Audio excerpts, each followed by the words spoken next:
협박이면 협박이지 특수 협박은 뭐야? 특수 폭행이면은 일반 폭행보다 더 많이 처벌받는다고 하던데.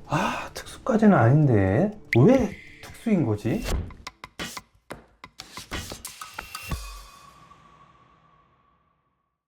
범죄 앞에 이렇게 특수가 붙는 경우에는 일반적인 범죄보다 더 가중처벌을 받게 되는데요. 그 이유를 알아야 우리가 상대방을 고소할 때 특수 범죄로 더 강력하게 처벌받게 할 수가 있고, 우리가 또 억울하게 특수 범죄로 고소당하고 수사를 당할 때 올바로 대응하고 방어를 할 수가 있습니다. 그래서 제가 오늘은 형사 전문 변호사로서 이 특수 협박, 특수 폭행, 이 특수 범죄에 대해서 친절하고 쉽게 설명을 해드리려고 하는데요. 각종 특수 범죄 때문에 궁금하시고 당황스럽고 고민되신 분들은 오늘 영상 꼭 끝까지 보시고 실마리를 얻어가시면 좋겠습니다. 저는 대한변호사협회 정식 등록된 형사법 전문 변호사이고요. 특히 이 억울한 개인 형사사건들을 해결하는 데 자신 있고 가치와 보람을 느끼는 변호사입니다.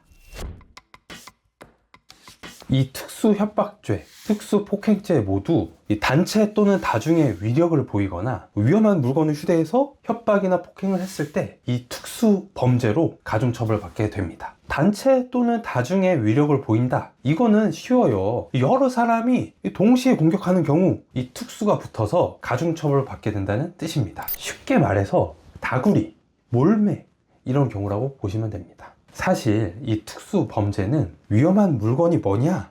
이게 법적으로 다툼이 심해서 법률적으로 쟁점이 되는 사안이 종종 됩니다. 즉 형사 전문 변호사는 특수 범죄에 있어서 이 위험한 물건에 해당하냐 안 하냐 이걸 법률적으로 제대로 다퉈야지 우리가 사건을 유리하게 끌어갈 수가 있습니다. 대법원은 이 위험한 물건이 뭐냐에 대해서 이렇게 판단하고 있는데요. 꼭 흉기가 아니어도 위험한 물건에 해당할 수 있다. 사람의 생명이나 신체를 가하는데 사용할 수 있는 일체의 물건을 뜻한다. 이걸 어떻게 판단하느냐? 구체적인 사안에서 사회 통념에 비춰서 그 물건을 사용하면 상대방이나 제3자가 생명 또는 신체에 위험을 느낄 수 있는지를 판단하여야 한다. 예를 들면 칼이나 총이나 이런 건 당연히 생명이나 신체에 위험이 되잖아요. 따라서 칼이나 총 이런 건 물론이고 야구방망이, 가위 이런 것도 우리 생명이나 신체에 위험이 될 정도로 사용을 했다면 그런 구체적인 상황을 판단을 해서 위험한 물건에 해당하고 특수범죄에 사용된 물건으로 본다. 경우에 따라서는 연필, 볼펜, 젓가락 이런 것도 위험한 물건에 해당이 돼서 특수폭행, 특수상해, 특수협박의 범죄에 해당할 수가 있습니다. 우리가 평상시에 들고 다니는 이 스마트폰도 특수범죄에 위험한 물건에 해당할까요? 라고 궁금하실 수도 있는데요. 왜 궁금하신지는 모르겠지만 휴대폰도 우리가 어떤 구체적인 상황에서 상대방의 생명이나 신체에 위해를 가할 정도로 아주 강력하게 사용을 했다. 그런 경우에는 특수폭행, 특수협박, 특수상해죄가 성립이 될 수 있는 위험한 물건에 해당합니다. 여기서 집중해서 잘 들으세요. 이 소화기를 이렇게 던진 사건에서는 소화기 특수폭행이나 특수상해죄에 위험한 물건에 해당하지 않는다. 이렇게 판단한 판결도 존재합니다. 소화기 이거 던지면 위험한 거 아니야? 이렇게 생각하실 수도 있는데 그 구체적인 이제 사실관계를 따지고 들어가 보자면 소화기를 이제 상대방을 때려 맞출 의도로 던진 게 아니라 그냥 화나서 이렇게 아무 데다 던진 거다. 그래서 상해나 특수폭행죄의 위험한 물건에 해당하지 않는다. 이렇게 판단한 판결도 존재합니다. 그래서 실제 형사사건에서는 이 물건은 무조건 위험한 물건이다.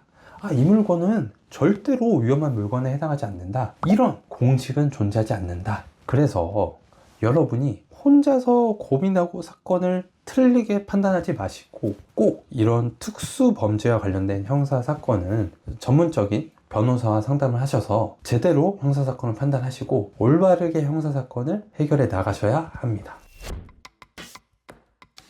제가 실제로 담당했던 사건 중에는 특수협박으로 이제 경찰 단계에서 사건이 진행됐는데 담당 수사관이 우리한테 말도 안 하고 특수협박 혐의를 특수폭행 사건으로 검찰로 송치한 거예요. 그래서 제가 특수폭행 혐의에 대해서도 제대로 형사 전문 변호사로서 다퉈서 검찰에서 특수폭행 혐의도 불기소 처분을 받은 사건이 있습니다. 제가 실제로 사건을 해결한 사례는 다음에 조금 더 구체적으로 말씀드리도록 하겠습니다. 제 블로그나 홈페이지에 오시면 제가 실제로 해결한 사례에 관해서 구체적인 이야기가 있으니까요. 한번 살펴봐 주셔도 좋을 것 같습니다. 특수폭행, 특수협박, 특수상해 이런 특수범죄에 대해서 혹시 더 궁금하시거나 아니면 전문적인 변호사의 판단이 필요하다 이런 상황에 있는 분들은 제 홈페이지나 제 전화번호를 통해서 언제든지 편하게 상담 신청을 해주시기 바랍니다. 저는 친절한 형사 전문 변호사입니다. 다음에도 여러분들에게 도움되는 형사 법률 정보로 찾아뵙도록 하겠습니다. 감사합니다.